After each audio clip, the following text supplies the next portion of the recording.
Yoo harka fuunee akkam jirtu hordoftoota fi kabajamtoota kiyyaa bakkuma jirtanitti nageenyi kiyya ka'uun irraa madda isin haa ga'u isiniin jechaa eegaa har'allee walitti deebine maaliin deebite jechuun keessanii nafu akkuma nama argaa jirtanii dhimmi aanaa irraa dubbachuu dhufee dhimma hajjiiti. Amma durallee waa'ee dhimma hajjiitii fi caaltuu Sa'idoo kana irraa dubbadheen ture.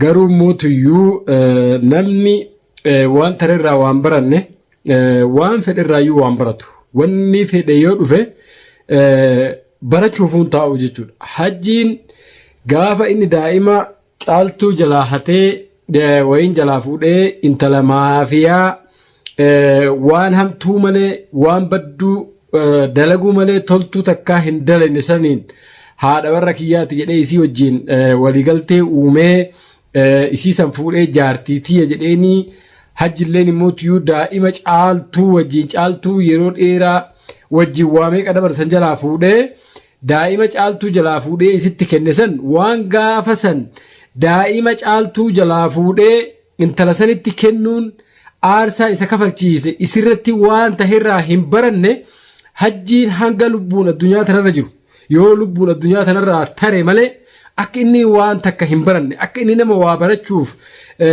deemullee hin taane ammallee mootiyyuu hajjiin kun wanni inni dalagu guutuu keessatti akka waan gaarii dalagee namni isarraa fakkeenya fudhatee umrii isaa kana keessatti jaarraa amma nu jiru kana keessatti nama waan gaarii dalaguuf hin kaayyeeffatin ta'uu isaa achirraa barachuu dhabuun isaa yoomillee taanan sa'aatitti daqiiqatti guyyarraa guyyatti halkanitti aarsaa akka isa kafalchiisu namni gaafa sanirraa hin baratin ammallee barachuuf hin taa'u jechuudha. An amma durallee hajjii kana akka nama tokkootitti akka nama waa yaaduutitti yoo ka yaadu ta'e itti himaa turre akka hiriyaatitti itti himaa turre akka nama biyya kana wajjin jiruutitti itti himaa turre hajjii wanni ati irra jirtu kun sin baasu karaan ati deemtu kun karaa gaarii miti mee of duuba deebii akka namaatitti yaadi akka ilmoo namaa tokkootitti waan namni yaadu dalagi uuma guyyaa takkallee taatu guyyaa dheeraa fi miti umrii keetii fi miti umrii keetiif waan gaarii dalaydee jiraachuu miti guyyama tokkoofillee taatu guyyaa akkasii waan akkanaa takka dalage jedhee huma guyyaa takkallee taatu namni ittiin si yaadatu waan gaarii dalage jenneeni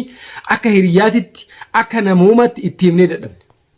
Nama waan namni jedhu dhaga'uun miti jechuudha hajjiin. Wanni inni har'aa viidiyoo isaa har'aa argee aarsan inni amma sa'aatii tana kafalaa jiru jechuudha hajjiin aarsaa namni kafalaa hin jirre jechuudha.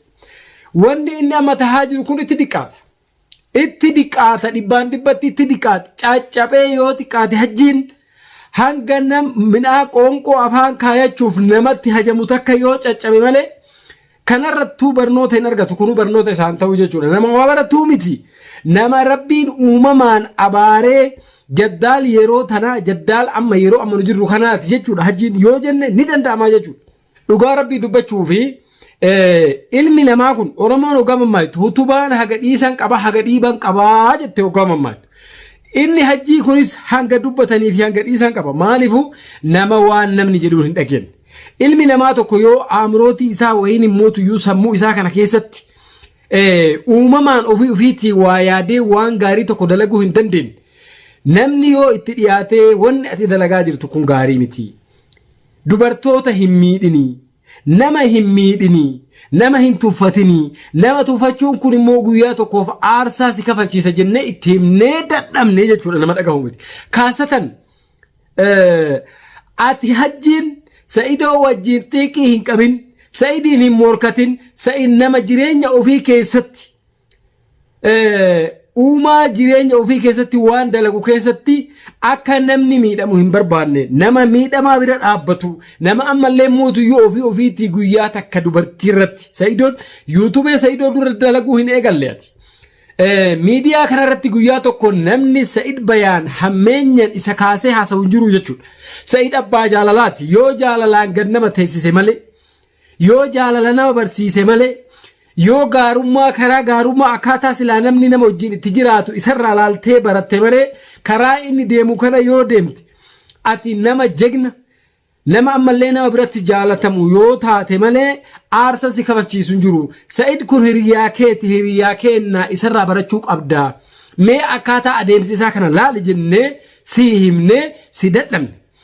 Sa'id wajji xiiqii hin qabin Sa'inama xiiqii wajji qabanii miti gattaa'e akkuma toltuu dalagu sani mootuyyuu ilma namaa kana nama hamtuu dalagu sa'id yeroo meeqa si gorse yeroo meeqa akka namaatitti ofitti yaamee si gorse yeroo meeqa akka namaatitti ati ofaa barattuu jedhee fuudhee si hidhee ofiitii waasii sirraa ta'ee si baase diddee daangaa darbitee jennaan adabbiin hangana ga'u kun arra aarsaa arra kafalaa jirtu kana akka nama odoon taane akka bofaatitti uleen haysi godhan akkasitti qaqsi godhan kana aarsaa kana kasi kafalchiisi hojii keeti malee hojii sa'idillee miti hojii haadha warraa keetii caaltullee miti jechuudha. Warroonni ofii toltuu dalaguu hin beekne mootiyyuu si duuba ta'anii hayzoo bartaa si duuban jirra mimaat maxuum maal waa takkaan fidan warri jedhee si duuba taa'e kifanyoochiin akka keetii wayiin mootiyyuu warroonni badii malee toltuu hin dalayne har'a aarsaa ati kafalaa jirtu kana sirraa qoodatanii taa'anii silaalanii si kolfaa jiranii jechuudha. Odoo akkuma duraan gaafa hiriyyummaatitti sa'idoon si gorsee hajjii taa'e wanni ati dalagaa jirtu kun gaarii miti. Ilma namaa hin miidhin ofii keetii ilma namaa taatee ilma namaa irratti miidhaa hin geessin mee waan gaarii dalagii mul'adhu jedhee si gorsaa ture akka hiriyyaatitti gorsa isaa san dhageettee aarsaan har'aati kafaltu kun hin kafalamuu jechuudha. Nama meeqa jira magaalaa kana keessa? Waan ati har'a kafalte waan ati har'a tahaa jirtu aarsaan ati har'a hammalaa jirtu kan nam tokko hammalaa hin jiru jechuudha. Urunguun jetti Oromoon ogaa mammaayitu afaan ofiitiif abaarsa fudhattii jedhan. Maaliif akkana jedhan? Urunguun lama abaaruu malee waan hamtuu dalaguu malee du'a namaa mormu du'a namaaf hawwuu malee toltuu namaa hin yaadduu jechuudha. Mana urunguun irra teettee xixiqqechuu jette jedhan nuti ijoollummaa ta'a yeroo ijoollummaa dhageenne waan kana utubaa dhayanii utubaa manaa kan namni hin beekne jiru utubaa walakkaa san gubbaa teettee yoggaa isiin haasoytu utubaa san dhaan dafanii akka isiin achirraa kaata'u maaliif? Booddeen isii bareedaa miti tola namaa hin manyitu waan gaarii namaa hin yaadu waan jedhuuf waan san godhan. Ati immoo hammeenya ati addunyaa tanarratti dalayde akka hammeenya urunguu saniiti. Kanaaf Oromoo yoo mammaayitu urunguun afaan ofiitiif abaarsa fudhattii kanaaf jetti Oromoon. Atis aarsaan ati har'a kafalaa jirtu hajji huma ofii keetii dalayde ilmi namaa yoomillee taanaan namni hamtuu namarratti dalagu hin tura malee. Hin bula malee guyyaa tokko mootuyyuu ofii isaatii qixaatii namaa qaxxa'uuf yaadu san qaxxa'amee arguuf fagoo mitii jechuudha akkuma amma argaa jirtu kana. Ammas taanaan karaan ati irra jirtu kun yoo of barte irraa hin deebine ati nama du nama ammallee mootuyyuu ilmi namaa addunyaa kanarra jiru siif rifatuu miti jechuudha. Hammeenyi ati dalaydu akka namni tokko si hin rifanne. Akka namni tokko hammeenya kee malee toltuu kee hin haasofne si godhe jechuudha. Ati nama taatee ilma namaa taatee maal dalaydeet hammeenya ati dalayde kun kana guutuu gahe kasi beekuu fi kasi hin beeknellee gurbaa san itti diqqaate. Hojii dhamma isarratti dalagamaa jiru kun itti diqqaate.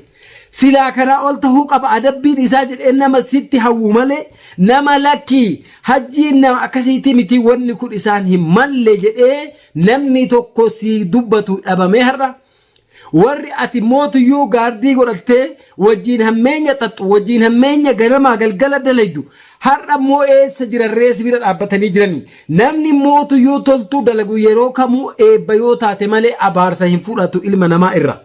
Namni mootuyyuu ganamaa galgala abaarsi namaa itti deemu abaarsi miidhamaa itti deemu abaarsi ilmaan Oromoo itti deemu yeroo kamuu hin milkaa'u bakka hin gahu aarsaan inni kafalu aarsaa guddaa akkumaatti aarsaa kafalaa jirtu kanatti. Uleen har'a siin tumaa jiran kun bar ulee ilma namaatiin tumanii miti bofaaniin tumanii. Uleen har'a sirratti deemaa jirtu kun bar hojii keetiif sirratti deemaa jirti. Kana guutuu kasi godhe mootuyyuu anatu beeka anatu yuwaamara beeka anatu dandaha waan akkanaa hin godha. Odoo toltuu godhuuf yaadde toltuun ati godhuuf yaadde toltuu taatee si kafalamti. Hammeenya ati ilma namaati irratti yaaddutu har'a aarsaa kana guutuu si kafalchiisee jechuudha.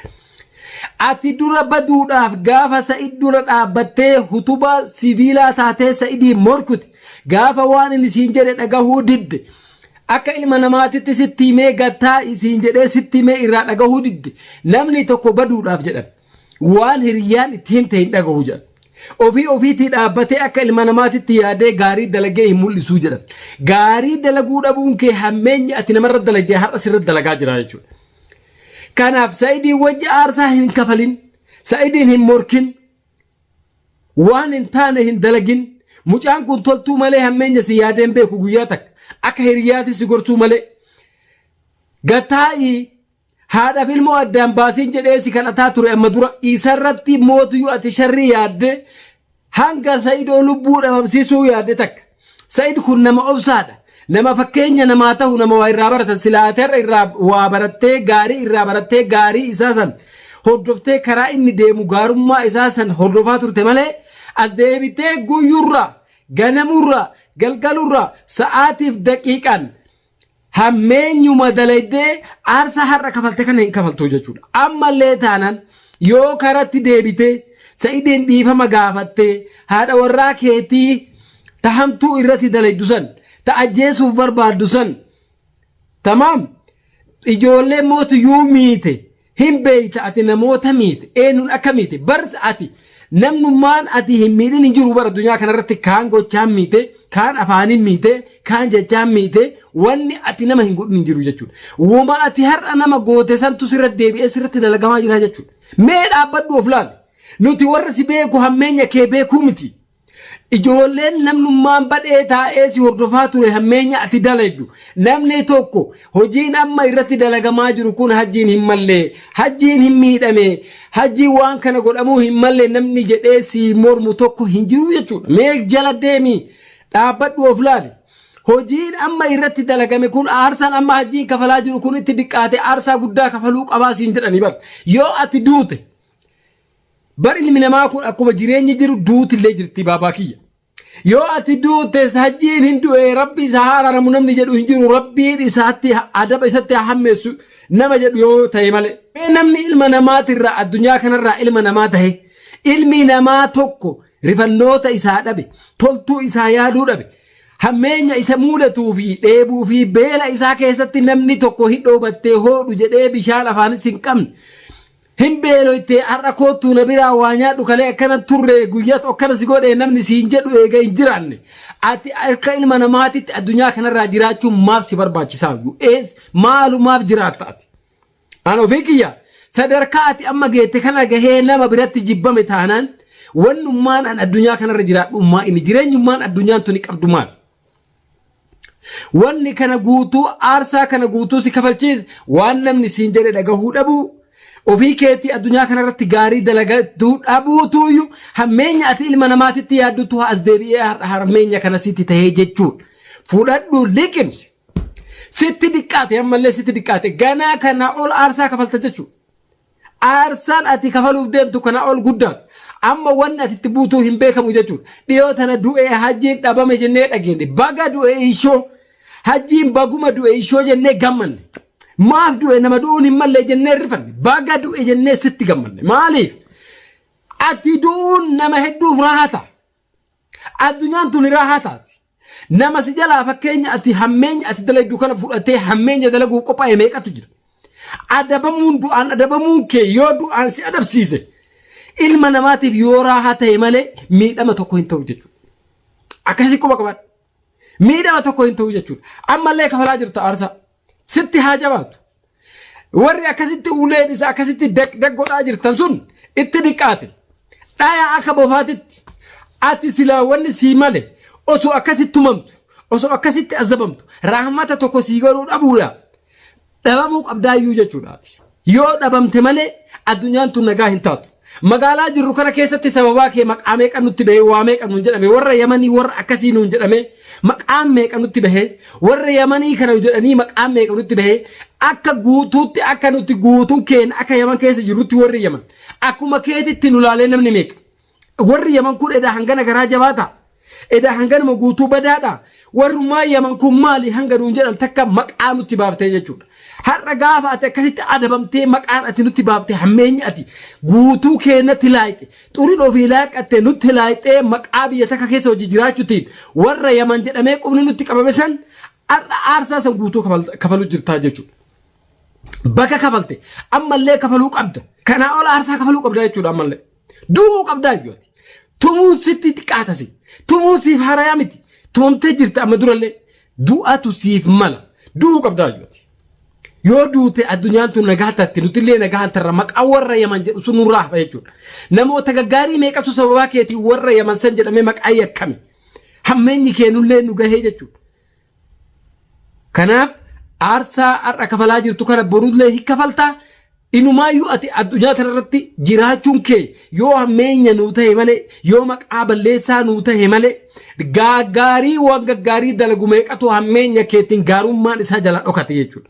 Sa'iid Bayaan ammallee umrii dheeradhu jiraadhu warroota akka hajjii hammeenya dalagu kana namni cabsee gadi qabu ammallee taana Sa'iid malee jiru. Sa'iid umrii dheeradhu ati bakka deemtutti wanni ati dalaydu gufuu si duran dhaabbatin karaa sirrii jirta waan gaarii dalaydi hedduu takka siin boonna jechuudha. Yoo barnoota ta'eef kun barnoota ta'ee fi karaa gaariitti deebi'ee akka ilma namaatitti yaaduu eegaluudha hajjiin. Yoo kun immoo barnoota hin ta'in ati umrii keessatti wanni barnoota sii ta'u takka hin jirtu jechuudha. Akkasii hordoftoota fi kabajamtoota kiyya bakkuma jirtanitti nagaa keessa jiraadha. Sa'iid kenna umrii dheeradhu waan ati dalayde kun guutuun isaatu yoo huma isarratti dalagamuu qabu dalayde jabaadhu siin jenna. Akkasitti inshallah haga viidiyoo biraatti walitti dachaanutti bakkuma jirtanitti nagaa keessa naa jiraachaa isinii jecha. Assalaamu alaikum warahmatullahi wabarakatuh.